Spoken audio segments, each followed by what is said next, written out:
So look, there is one big mistake I did. I was invited onto BBC Berkshire in the morning to talk about a charity I was working at. I didn't ask what the interview was about. I was cocky. They brought on, live on air, a new upstart competitor to our organisation. It was singularly focused on destroying us, I think. And I said, I'm going to wait here until you pay me. And he said, okay. And he stood up and walked out of the room. And I was just left in a boardroom. And we never did get paid.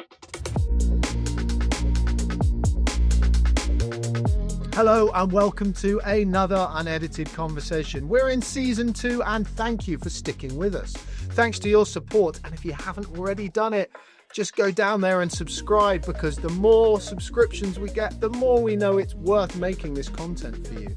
But thanks to your feedback, we've tightened the format up, and look out for Louie's lightning round, which is happening later. Good job, Louie. So that is a completely random set of questions that we're going to put to our guest. And our guest, let's look at that. So Keith Wilson is Head of Engagement and Fundraising, but we're banning the word fundraising, at Hampshire and Isle of Wight Air Ambulance. Keith's proposition is charities in crisis, and the only way you're going to sort that out is by changing the way you engage. The reason why this is a brilliant unedited conversation for marketeers, creatives, technologists, or anyone trying to drive change, even the sales, is yes, it's about charity, but think about it. Keith has to generate the sort of money that you have to generate in your business. How's he doing it? What levers are working in that space? What things no longer work in that space? Keep listening to find out what Keith doesn't do anymore and what they've really laid it on thick with, and why they've banned the term fundraising and changed all of their job titles. This is an unedited conversation for anyone that's interested in generating income for their organisation. So what was the last catchphrase from last season? That's it. Sit back, relax, and get ready for another unedited conversation. Let's get going. Okay, welcome to another unedited conversation with me, Ed Gould, and joining me today in Louie's Black Box studio, welcome, Keith. There you go. Now, I said it like that because we put the wrong name on there. So, Keith, tell us your full name, what you do, where you're from. Yep, so my name's Keith Wilson. I will answer to Kevin, but it's definitely Keith Wilson. I apologise. And I'm Director of Income and Engagement at Hampshire and Isle of Wight Air Ambulance. Now, Keith, I'm really excited about this conversation because although I don't know you that well, our paths seem to have crossed metaphorically over the years, and you're now at a really important charity that we've got a lot of time for, but you want to talk about a subject that I think is particularly relevant at the moment, because with my agency hat on, we represent a number of charities, and there are some pretty big challenges in that sector. How would you sum up what we're going to talk about? Well, look, the charity sector is in crisis. It's got an identity crisis, it's got an income crisis, it's got a staffing crisis, and it's reaching into the past for solutions that have been tried, tested, and failed. The future of charity is to move away from fundraising, and that's what we've done at Hampshire and Isle of Wight Air Ambulance, and that's what we'll tell you about today. So this is, and if you're sat there going, I thought this was a marketing podcast, the reason this is relevant is at the core of this is about getting back to proper engagement, understanding our targets, digging in and building products, services and opportunities around them. But if we go with the title, Taking Fundraising Out of Charity, let's start there. So tell me, let's kick off by framing how you see the traditional model of charities and fundraising working as someone that's come from a marketing background. When you came to it, what was your take on it? Yeah, sure. So there's basically central to every organisation is their fundraising team, and rightly so, because you can't do anything unless you raise some money. And so everything around that fundraising team are the sort of ancillary services. So you've got your business support team, maybe your finance team, your data team, but also bolted onto the side there and not central in the organisation is the marketing team, marketing and comms. They often operate in silos, so pointing in a completely different direction to the fundraising team. But ultimately, as someone who came from a marketing and comms background, I look at the marketing team and say, they're doing the thing that really, really makes a difference. And maybe there's more of that the fundraising team, or in our case, what we used to call a fundraising team, could be doing to grow the charity. So you've got big and large, small charities everywhere. what I recognise from that story is often the marketing bit, not really associated with revenue generation. There's conversations about it, but it's not built in that way from the off. So there'll be conversations between those teams going, we've got a target. Can you ask to try? And so a classic example might be a campaign where we say, I want to raise £1 million to do this. And the marketing team go off and make something colourful and wonderful to do that. Why is that not good? So for a starter, in that instance, what they're missing is the data and the understanding of the audience. So that rests with the marketing team, who know that absolutely to their core. So that is their day-to-day. They understand the personas and the audience that are out there and supporting the charity and what they will respond to. So that's why it's really important that they're central. Next of all is they are the people who create that emotional bond with individuals out there who might choose to support you. They're that first. Well, when we're doing it right, we're that's what we exist for. I always think the purpose piece. Yeah, that's it. You can't open that door unless the marketing team have already done that work of pushing it open a little bit, unlocking it perhaps. So we have structured our organisation in such a way that marketing go first, and they create this atmosphere, this ecosystem out there in the public where people understand what we do. They have some sort of emotional buy-in to our organisation. And then hot on their heels comes through our supporter engagement team, who work with those individuals, those companies, legacy givers, whoever it might be, and create the beginnings of a long-term relationship. We've done away with chasing fast cash, chasing one-off cash, and instead we're looking to make friends with people and make friends with them for life.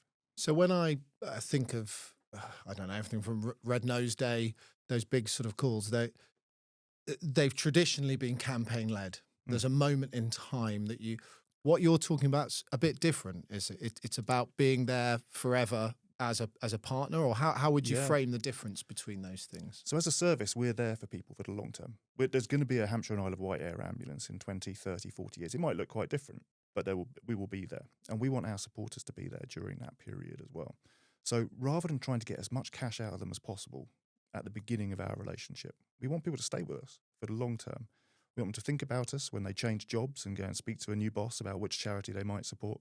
We want them to think about us when they're writing a will, when they're having life changes that may impact their ability to give, and everything else besides. So it's about them becoming a part of our team and becoming lifesavers themselves by supporting us for the long term. So if I was in a boardroom in a business I'm working for, we're talking about lifetime customer value, really, aren't we? So, and those haven't existed in other charities you've worked in.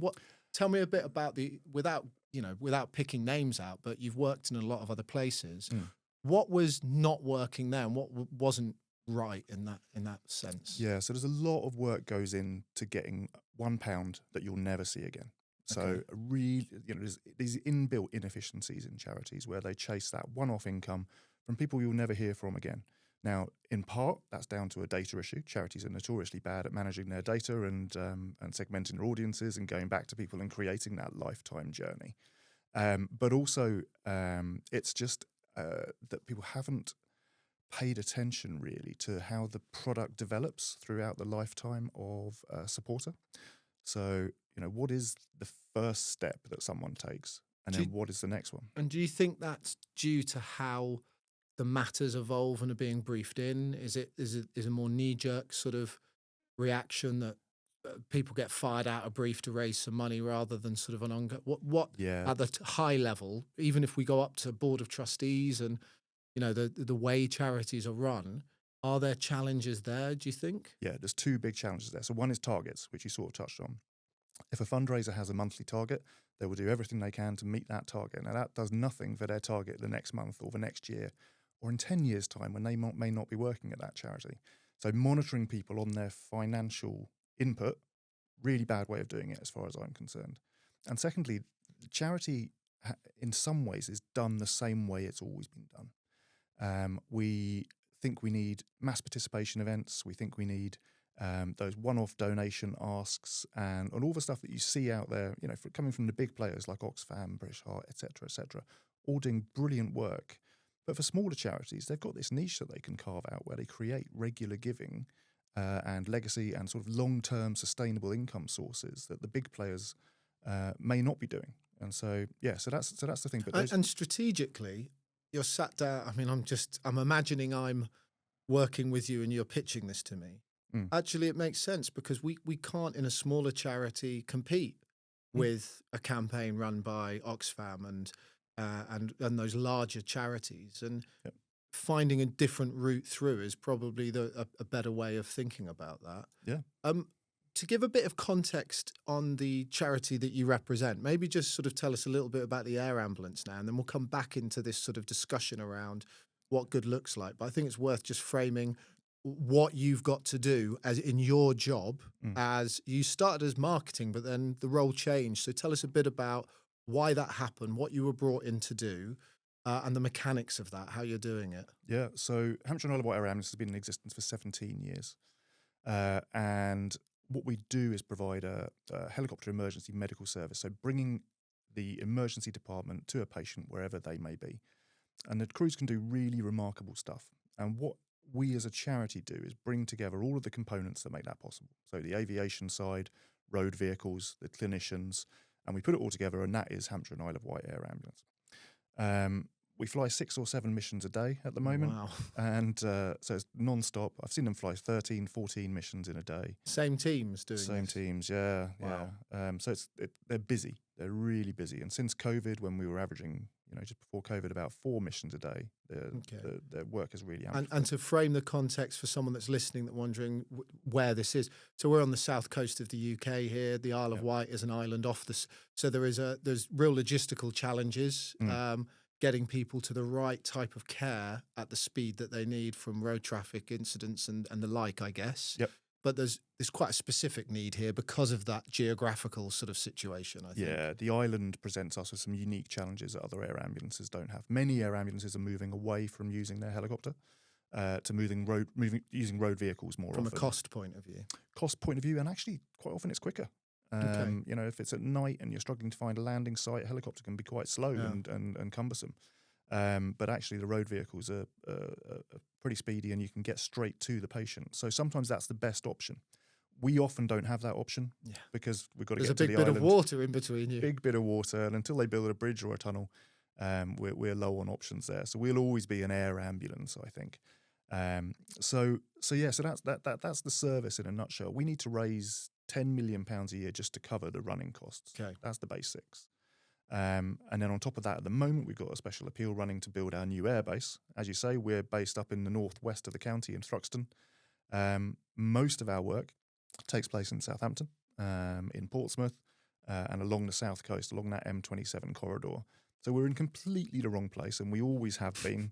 And it's only now that we've found the right site, we've found the opportunity to get moved. So you've got the pressures of delivering just the ongoing functioning turnover that you need to actually do it with, and then you've got big investments which come up once in a while. It might be a new helicopter, it might be new kit, it might be.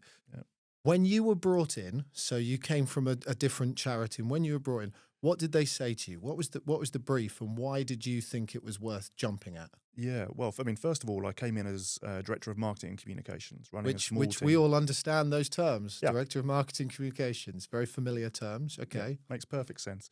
And we had a few changes. The existing Director of Fundraising moved over onto our operational side and is doing great work over there. And it created this opportunity where we could rethink the way we structure things, but also the way we approach things. And so the natural, easy thing to do would have been to say, right, Keith, you're now Director of Fundraising and Marketing. That's how a lot of charities are set up. And actually our Chief Exec and I sat down, and we sat down with the team, did a big consultation and said, look, guys, what does good look like? And they told us all the things that good fundraising looks like. So it's going out and meeting people, it's chatting with people on LinkedIn, it's writing to people, it's picking up the phone, which just doesn't happen enough anymore. And if these sound familiar, it's all the things that you think in your business you should be doing exactly that as well. So it's no different, really. Yeah, exactly that. So it's all of this stuff, but none of it was about asking people for money. And so we went back to them and said, right, okay, how about, guys, we change the way we do things. We remove the word fundraising from our lexicon, okay? And instead, you are all targeted now on all of these good things that you've just told us represent good fundraising. I mean, it's a genius move. As the new head of fundraising, you get rid of fundraising Yes. as a title. Yeah. That de-weaponizes that quickly. De-weaponize Why did you think it was important? Just to change the relationship of between the people and you, or what was the motivation? Yeah, it's that long-term need for our service. We lease our helicopter from Babcock. Yeah. And we know that's going to cost hundreds of thousands of pounds every year, millions of pounds every year. So we need to know what's coming in next year and the year after and the year after that. The more confidence we have in our long-term viability, the better we can negotiate contracts and the better we can shape our service. And, that's all for the good of patients. So really it was a chance to rethink the way we were doing things. It was an ability to change some of the sort of mood music among the staff as well, who were feeling pressured and I think stressed out. that's a really interesting one, because if you're new in post and if you're sat out there, dear listeners, if you're out in the sphere listening to this and you've just taken on a new role as a marketing lead, half the battle is getting your team to buy into it. So I imagine they loved you for that first move, because it just took a little, maybe not loved. Yeah. His eyes went, if you're not watching this, his eyes, they liked you a bit more, but it was something fresh and it was something different, and they felt like you were listening to what they were saying as well, I assume. Yeah, well, it totally empowers them, doesn't it, to go about their work in the way that they have told us is the best way of doing it. I remember working in a charity once where every Monday morning the director of fundraising would stand in front of you with a chart showing where you were against income and say, right, go and raise more money. There was no instruction on how you might do that. It was just raise more money. Whereas what we've done is focus on finding the answer. And the answer is working closely with people, building relationships, and looking at the long term. And so I've been really interested in this because, as we were talking off camera before about, I'm representing some charities now, and I can hear some of the conversations that you've had a while ago and you've got through, we're having now. Yeah. That sort of idea of, we need a director of fundraising, we need someone to lead.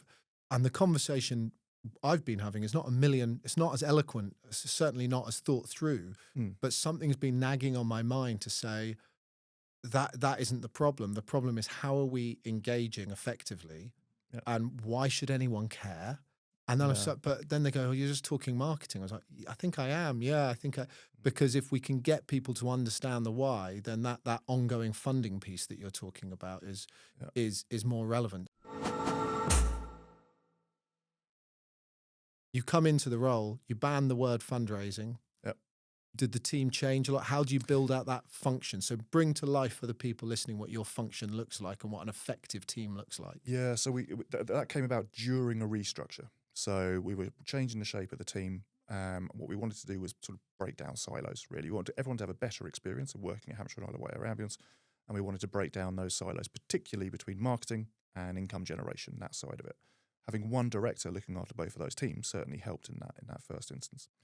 But we restructured so that we had 3 sub-teams working within the supporter engagement team. So we've got marketing team, and the way I look at it is marketing team go out there, they create that first emotional bond with the organisation. They open the door, they unlock the door. And what sort of tactics are they using for that?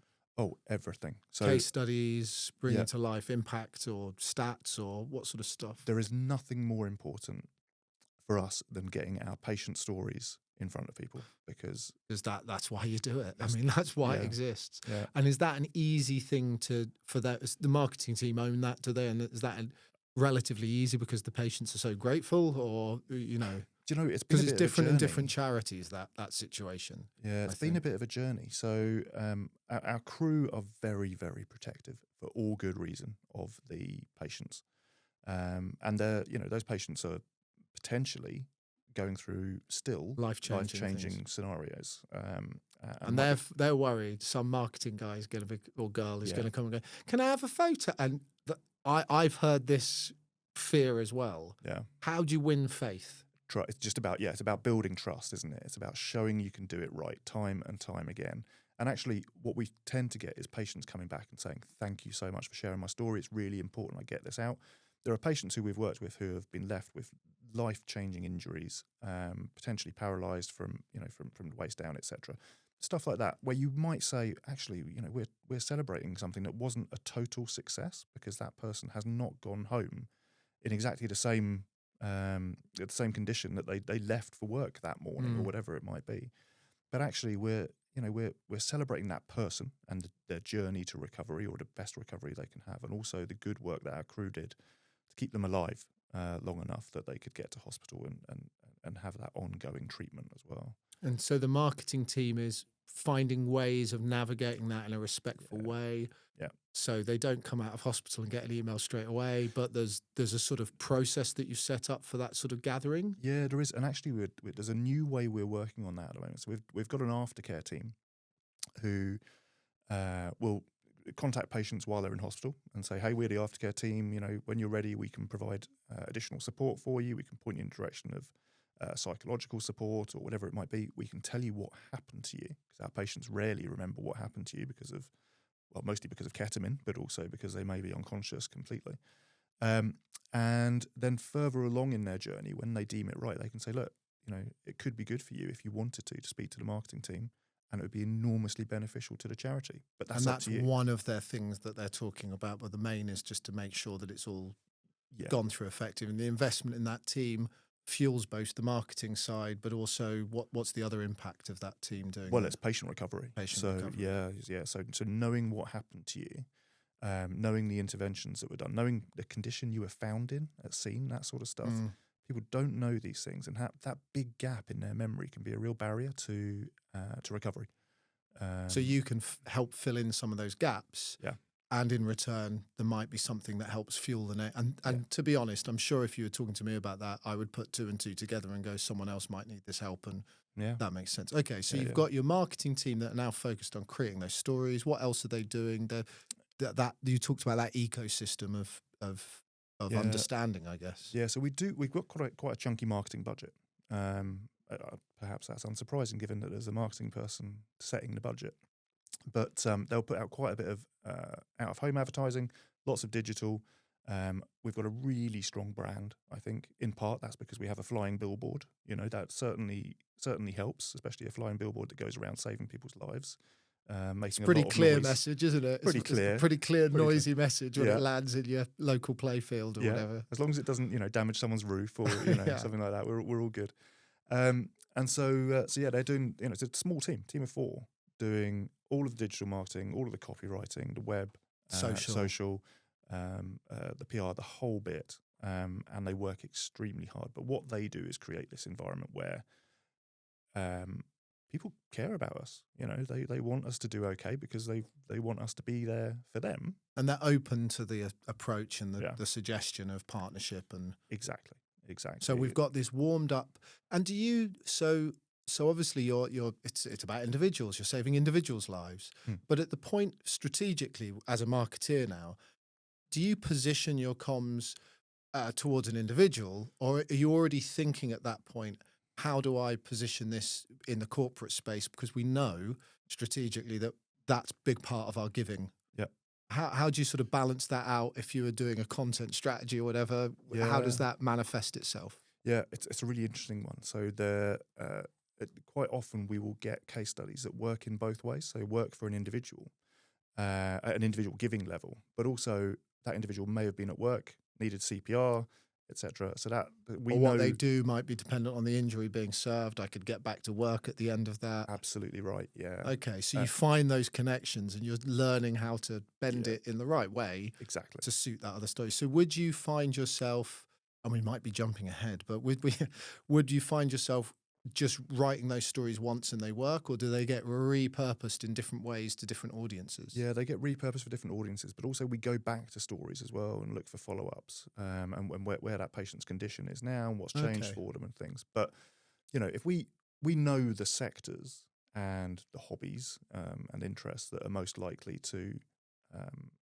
become a patient of Hampshire and Isle of Wight Oh, Air really? Ambulance. Have But- you got a hit list of Well, I mean, what should I not take up as a hobby next week? Woodworking? no, woodworking's good. Okay. So I mean, during COVID, a lot of people took up DIY tree surgery and roofing. I would avoid Avoid anything high avoid up. that. Anything high up with a chainsaw is pretty bad. But equestrian communities, motorbike, Absolutely. motorcyclists, they High always impact support us. sports. Yeah. So they're always going to want to support us, and they do so much for us. And so we know that from time to time, getting a case study that references that line of our work, just to remind them what we're doing and to give them almost an update into what our service looks like for them. I It's really suppose helpful. it also helps you, if we go back into our marketing parlance, if you're thinking about personas, you think about why it matters to them, and you start to build up a picture of audiences and communities. And Yeah. think about the rugby community and the number of clubs. I mean, I'm a well out of season rugby player, but back in the day, and the injuries coming from there were Yeah. huge. Yeah. But also the businesses connected with those Mhm. is huge as well. So we've got our marketing team. I don't want to get. How's the rest of that function working in terms of the revenue generating side of it? Yeah, so the marketing team then, so they've created this environment where the door is unlocked. And then the next team that people would typically have association with is the supporter engagement team. So traditionally in charities, you have a corporate fundraiser and a community fundraiser and events fundraiser. Now we brought together corporate and community into one role and then had 4 of those people performing that role. Because I'm of the belief that if you work in a business, you also have a private life. And if you're out enjoying your private life on a Sunday, you might go to work on a Monday. I would believe you, but you just told me earlier you get up at 5:30 to do your LinkedIn. Yeah, it's true. Yeah. But that's all right. Let's go with private life, just not at Yeah. 5:30. Yeah. Okay, you're right. So we've created this team of people who they're ambidextrous. They can see any opportunity and pounce on it. They're not bound by their specific role. It's another silo that's gone away. I remember in my early days in charity, I was sitting directly between the community team and the corporate team, and it was like being on a live firing range.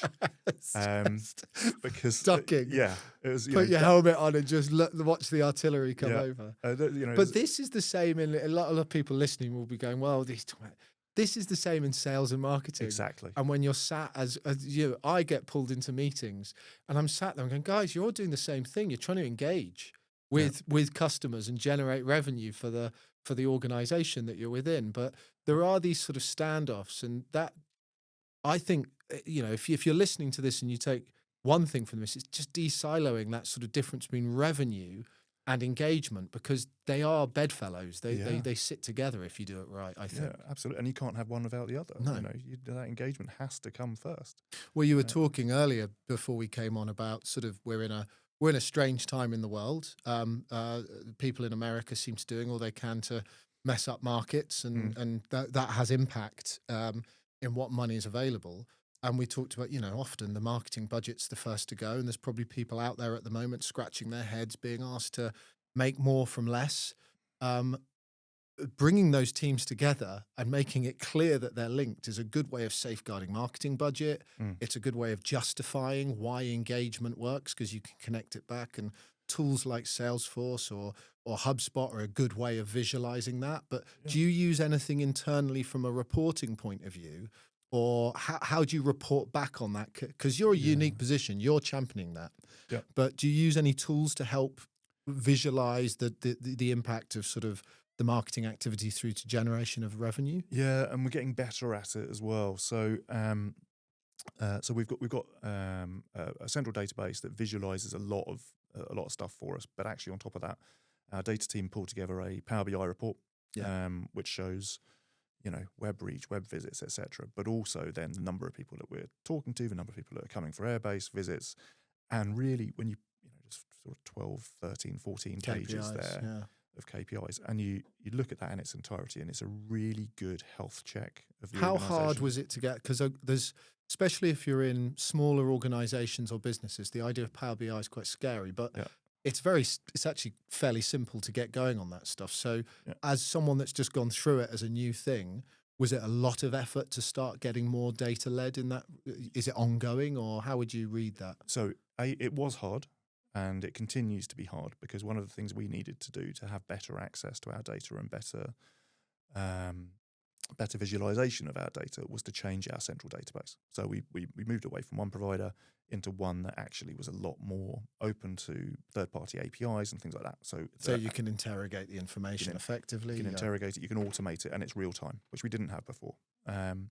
So the guys have been busy creating our new Power BI report as we speak. So we had one that was a bit steam-driven before and a new one coming in, but there's complete buy-in from our data team to do that. And it's phenomenally helpful that I can just flick on the laptop in the morning and see where we're at, see what's going on. And it's not money, it's activity. And I think that's my point I'm trying to make. It's how you can bring those two together, can't you? Yeah. So when you were brought in, and I want to round this part of the chat off with some real numbers. So what to help people understand what you're trying to generate? What's the revenue target you're trying to generate each year? Yep. What do you invest to do that in people, resource, and maybe advertising spend? Yep. And how's it going? What's the evidence that any of what you're talking about actually matters and proves? So let's look at the numbers. Yeah. So this year we need to raise something in the region of £12 million. So about just over 10 million of that is towards the running costs for the organisation. That's the helicopter lease, it's the fuel, it's the crew, it's the drugs, etc., and then of course the fundraising team or the engagement team, as we call them. And then in terms of investment, we've got a team of 13 people. And in the marketing team, 4 people, and a budget this year of around about £300,000. Okay. Bearing in mind it's a unique year with our appeal going on, but yeah. Would you usually have less within that budget? Normally. So you've invested a lot in human resource to do that. I would argue for a charity of that scale, with that target, you've probably got a pretty full engagement team, marketing. I know lots of charities have no one, and they're at that scale, or they have that traditional approach you've talked about, where they go, "I'll have a fundraising person, and that's what that is," and then they'll talk to someone to get some help on marketing. Yeah. So, I think we can also draw some parallels between businesses. So yeah, we're talking about third sector, but actually you're talking about operating a business that needs a functional budget of 12 million, and the revenue streams and the way you're engaging is just like you would if it was my business here as well. So that's really interesting. Okay, now go on. You were going to say prove it. I was going to say prove it. Yeah. So does it work? It works. Where are you at? And how are you? What's your financial year? April to April, or no? We're October. Onwards. In that case, you've had a good head start on us. Yeah. So how are you doing? So at the moment, we are well over halfway into the year. So exactly where we should be, with a little bit of space. Now our year is shaped interestingly because, of course, we have a bit of a surge in income through summer as we go out to events. Where you're super visible, you can see that. Exactly. If you live down on the south coast, you will see that at some point, and you'll think, God, I'm glad it's not me, but I wonder what's happening there. And that's a brilliant way of making people aware of the impact. Yeah, and some of that corporate income as well is sort of weighted towards the end of the summer. They're all waiting to do their summer events, their family days, their founders days, etc. And so some of that will come in later in the year as well. So I feel like we're in really good shape. If you look back at where we were income-wise, sort of pre-COVID and during COVID, we were sort of around the £7 million mark, £6 to £7 million. Okay. Obviously, income, as it was for every charity, was sort of stilted by COVID. And now we're knocking on the door of 12 million for the year ahead, and with the confidence to go and build this new airbase. And that funding, that revenue stream you're talking about, are sections of that made up with long-term funding contracts? And because I would be scared to tears if I was trying to do that again. So the way we talk about it in our business, there's a certain amount we can count on again next year. The residuals, there's a certain amount we're going out for. How do you talk about that as a team, and what amount of it is new business, I guess, versus existing trusted, faithful funders? Yeah, so look, we've got some major trust fundraisers who we know come back to us year after year and support us. Mostly they don't tell us why, and they keep a low profile, and they just want to know that we're being funded. So there's that. More than half of our income comes from regular gifts and our lottery, which we've started to quite intentionally run down. But yeah, so that's quite a few £1 million there. And we know that in this year ahead, we'll probably get something in the region of £2 to £3 million in legacy gifts as well. So they're the two things that really... Is there any investments that you're deriving value from year on year, or is it all just spent in the year? No, we have investments. So we had quite sizable reserves invested in the stock market, but... Well, yeah, they will have taken a hell of a hit. Well, they didn't, because we transferred them into cash in order to buy our new airbase. Well done. At just the Just right the moment. right moment. Which was a very good piece of advice by one of our trustees, which we maybe didn't take as seriously as we ought to have done in the first instance, but it was incredible advice. So that safeguarded the airbase project. So that's for the purchase of the land at Southampton Airport, the land and the building, which will become our new home. So that income stream, those investments, that will decrease quite considerably, but we're investing in property now. So this building that we're looking to buy, way too big for us. It's at least twice the size. Rent out additional space. Yeah, so we'll become landlords for someone. And so there's, if you're listening out there and you're looking in the next couple of years for a good space to be and you need airport access, why not do something that gives something back? You get your space and you get your time back as well. But what it framed to me when you were saying that is, again, pulling parallels to any sort of organisation, you need the value of driving ongoing retainer-driven sort of. That's why you're talking about getting rid of short-sighted fundraising, because you need that revenue, that dependency on that revenue coming round and round. And after the next section, we're going to have a little look at some of the ways that you're doing that. But I must pause for a second, because lucky listener, we have a new feature. When I say new feature, it's the only feature we've actually ever had. So this is the second season of UnEDited. And if you remember from last year, we were asking you what you wanted to change and how you wanted to see things develop. And the clever people that hide behind the cameras, like Louie, say hello, Louie. Hello. You can't hear him, but he's in the background, have created this. Now, I don't know what's going to happen here. This is Louie's lightning round. But let's see what happens. It's some quick fire questions. You ready? I'm ready. Okay, I'm going to press this button. Fingers crossed. No time to think. No messing around.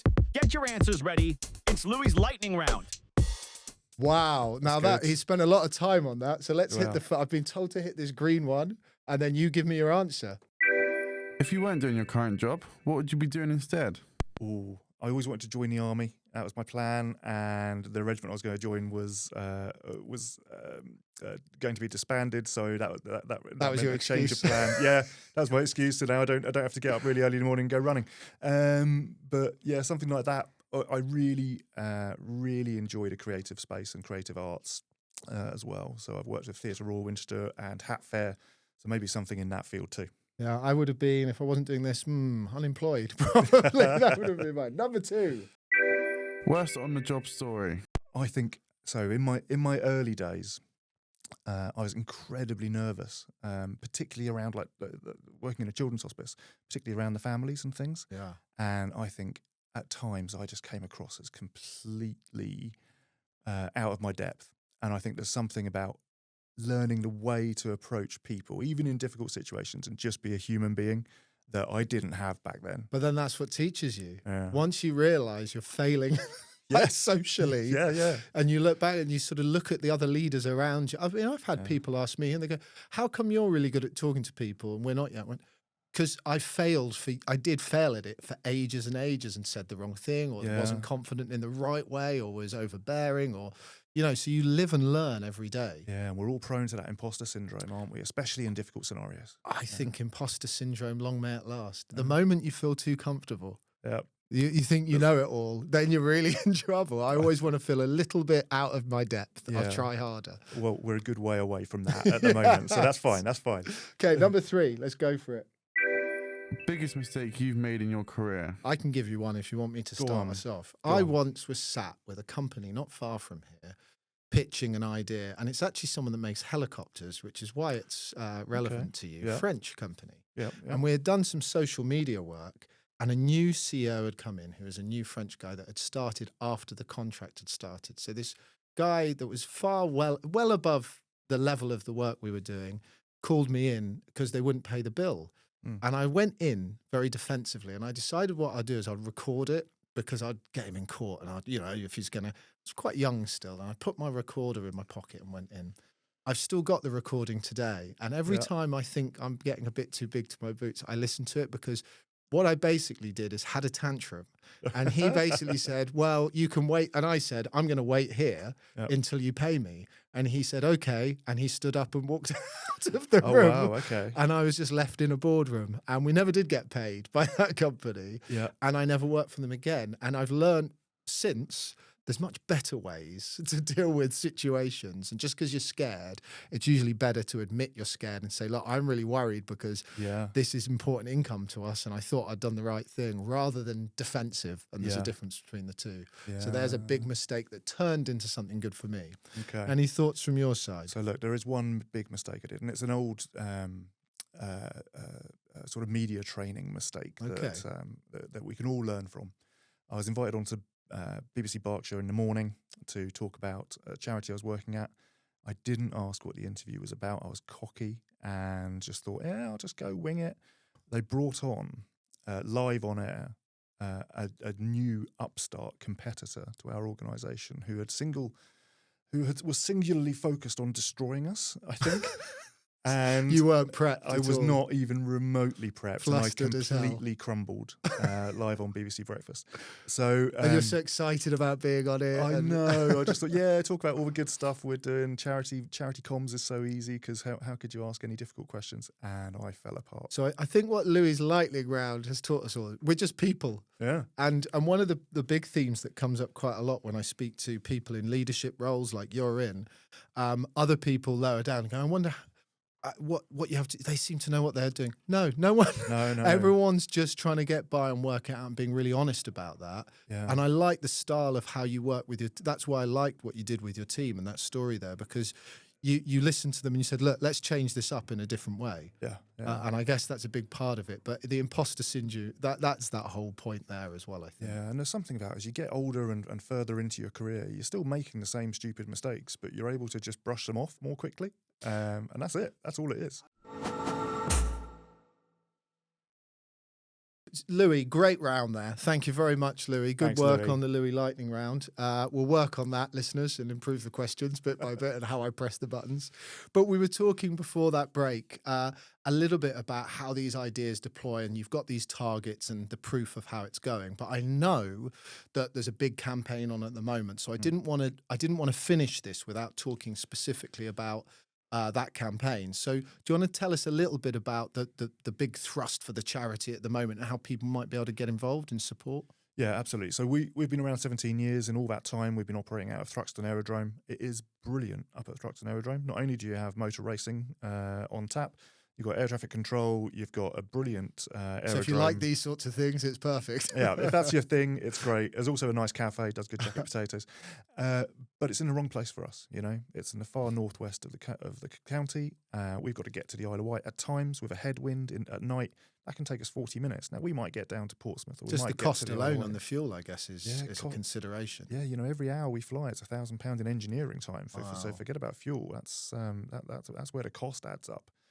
But then the worst thing is we might get to a job in Portsmouth, eventually find a landing site and not see an ambulance around because the paramedics that have come from the ambulance service have got sick of waiting for us. And why wouldn't they? You know, and they've taken that patient, thrown them in the back of the ambulance and got them to the nearest hospital, which is normally Queen Alexandra Hospital in Portsmouth. Great hospital, but it's not a major trauma centre like Southampton, which is where we would ordinarily take someone. So that patient has missed out on our interventions. So it's at the scene. compromises all round, really, isn't it? Yeah. So we need to move. We've known for ages that we need to move, and we've been looking for a site. And eventually, our chief exec, Richard, found a place at Southampton Airport. So it's got all that good stuff that we need. It's got air traffic control. It's got landing lights. It's got, you know, everything. But it's just way too big. So he discounted it. And then someone said, well, why don't you get it and lease half of it out to someone else? So suddenly we had this opportunity, so we've redeployed our reserves to purchase this site, and now we need to raise £3.6 million to turn this site into a working airbase and hangar with everything we need to run our service. So, you know, storage for drugs and equipment, training suites, aftercare rooms, a place for medical research to take place, blood storage, you know, all of Really that stuff. exciting time, though, I bet. Oh, epically But you've just got to get that money. And I got don't it. want to go backwards and sound like Bob Geldof, because that's not the point. So we talked about how you're doing that. And so how can organizations or individuals play their part in that? Yeah, well, I think the first step is just come and speak to us. So have a look at our social media, our website, see what we're up to. So there's loads on there about the airbase and why it's going to make a difference. But give us a call. We'll any organisation that wants to come and find out more, we'll show you around the existing airbase, and you'll see how great it is and how wrong it is at the same time, and understand the value of this new place that we're trying to build. And we're always looking for corporate partners who we can work with, who might be able to do something for us, but also people we can work with and do something for as well, because that's important to us. And one of the things I didn't want to miss was how you bring it to life for a corporate partner, because I think we've spoken about a lot of stuff, and someone listening might be thinking, okay, well, how does that actually metamorphose into some sort of activity? Yeah. So can you give us a couple of examples of how your whole theory about taking the fundraising out of fundraising, injecting in engagement, building it around the partner? Can you give us a couple of examples how you're working with corporate partners that prove and exemplify that? Yeah, so the first thing we do when we meet any corporate partner, whether it's a potential or someone who's signed up, is to ask them what they want from the relationship. What does success look like in 12 months' time, or whatever it might be? Quite often, that is employee engagement. It's positive PR, and we note that, and we try and make it happen. We're providing. Do you find that they're getting, you're helping them understand what they can get? Because sometimes I think they know they should do something. Yeah. That's about it, isn't it? You go, I think I should do something, but what could I? Yeah. And if you really think about it, I talk about open collaboration. It's almost like a dirty word to say to a charity, I want to get something out of it. 100%. No, I want to get something out of it, and that's okay. And we have to fight to get that information out of them, because companies don't want to feel grubby. They don't want to feel like they're taking something for a charity. I think that's the Englishman's or English person's problem. It's okay to try and actually because it'll only fuel more success in the future. So typically, what sort of things are you doing with these partners? Or can you talk about a couple in particular maybe? Yeah, so a really good example of one recently is an individual who had a cardiac arrest at work. We've since been in and he survived. We attended to him as a patient. We've since been in, trained the entire organisation in CPR and effective use of defibrillators. That's a good example. And that's the dream, isn't it? And there was no charge to that organisation for doing it. It was just something we wanted to do. So we do that quite a lot. We've trained 1,000 people now in effective CPR. Every single member of my team is a CPR instructor, just for the fun of it, really. But it also opens doors. So that's a really good example of one thing we might do. The other one is potentially getting them, bringing our sort of service down to events that they may have. So we've got our flight simulator van. Yeah. So if someone's holding a sort of corporate day or wanting to engage with clients, or a family day or something at their offices, we can take the flight simulator van down there. People can have a go at flying our helicopter over their own house, landing in their back garden, etc., etc. And that's a brilliant little tool. But that's something quite unique that they wouldn't otherwise be able to do. So we'll sometimes just take that down to someone's offices and park it up over lunch, and the staff can come and have a play. And that idea of then continually engaging with that partner, because what you're trying to do commercially is make sure they do it again next year and next year. And it's finding that rhythm, I guess, with them. Is that what you... what's your longest serving corporate partner? Oh, gosh, 16, 17 years. 17 years. Yeah. So you guys know what you're doing. And has it changed a lot since you've come in terms of what you're doing and how you're doing those things? And what do you find is the biggest difference? So, people are staying with us for longer. So through COVID, corporate relationships just came to nothing. And then they re-emerged into a really uncertain world. It was hard to understand what they were. But we've been able to sort of bypass the Charity of the Year application bit largely. Which is a big, if you're not in, that's a big method of extracting money from corporates. They say, make me the Charity of the Year. Yeah. So you don't want to ask that. You want to be above or in a different sort of thinking space to that. Yeah, that or that.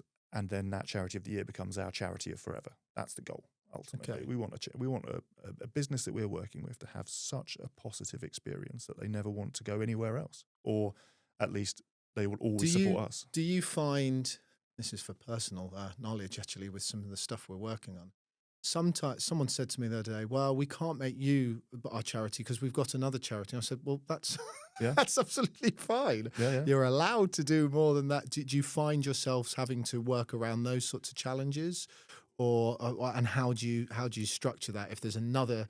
Because you don't want to steal from Peter to pay when there's good causes. Yeah, I mean, we can always fall back on one of our other aims, which is like the CPR Skills for Life program.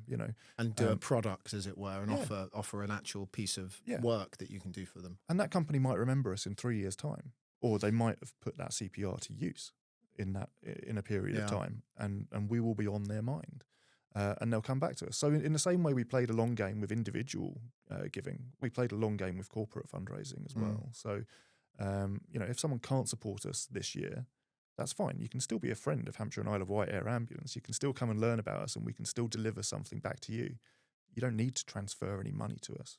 I think that sort of thinking, especially at the moment where we are seeing budgets get pinched, that long-term view of saying, look, we know you might not be in the right position at the moment, but we're always going to be here. Yeah. And we're not going to back down out of a sort of slight problem. We'll still be here and we'll be ready for you. And that would be advice that would be relevant for any marketeer and any business and anyone. Yeah. It's so tempting when I will say shit hits fan, and it slightly has over the last year, I think, in some markets. Yeah. Certainly has. Is to shy away. And we've seen it challenge after challenge, recession after recession, that the marketing budget gets hit first and then that trickles down. What you're talking about is how do I make sure that my brand has purpose every day of the year and that you can see yourself as part of what we're doing. Yeah. And I think that's a really powerful message for marketeers listening to this to think about in their own business, charity, or whatever they're doing. Yeah.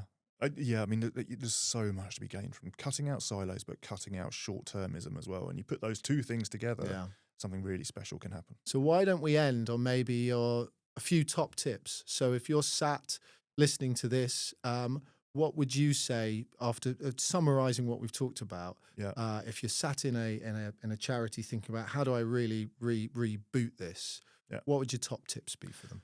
Start by asking your team. Ask them what good looks like, and ask your supporters and your service users as well. You will not find the answers sitting on your own in an office, but there are some brilliant answers out there if you go and talk to people, particularly those close to your organisation and those who have to. And that can be as simple as kicking out a survey on SurveyMonkey, or just having conversations with people, or dare I say it, picking up the phone and actually speaking to some people. Yeah, absolutely right. Any other top tips for us? So there's that. Build in data into your decision making as best you can. So really good access to data will allow you that space to learn as you go. It also allows you to fail fast and learn quickly. So doing all of that. And then the third one is just lose the short-termism as best you can. Just look at what might be coming in 5 years, 10 years, 15 years time.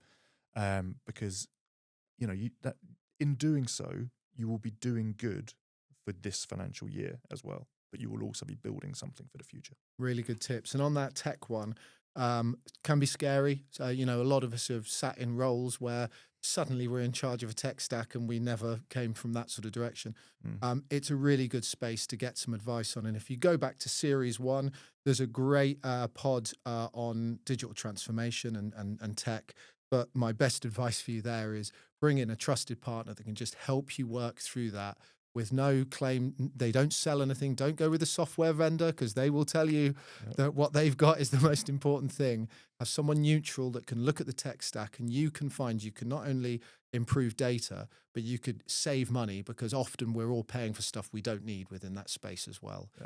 So take that on. But I think we're really there. Is there anything else you wanted to share? If people want to get in touch with you, or how do they get in touch with you? Yeah, so I mean, you can find me on LinkedIn. I post weird things about previous jobs I've had, famously, and do go and have a look at Hampshire and Isle of Wight Air Ambulance's social media feeds. So tell us your LinkedIn handle. Yeah, / Your name? Hiowa, I think. One of them's like HIOWAA. Yeah. And then I think Instagram, we couldn't get the account, so it's HeliMed56, which is the name of our What call we'll sign. do, we'll put all of the links in the show notes to help Keith out. Keith, all that remains is for me to say thank you for joining us today. It's been really informative, and I think that anyone listening, don't just think about this as a talk about charity. This is about marketing and engagement. So thanks very much for joining us. It's been a real pleasure. Thank you, Ed. That's a wrap on another episode of UnEDited. Make sure to like, subscribe and turn on those notifications so you never miss an episode. Find all of our updates on your favourite social media and podcast platforms. Just search for the UnEDited podcast.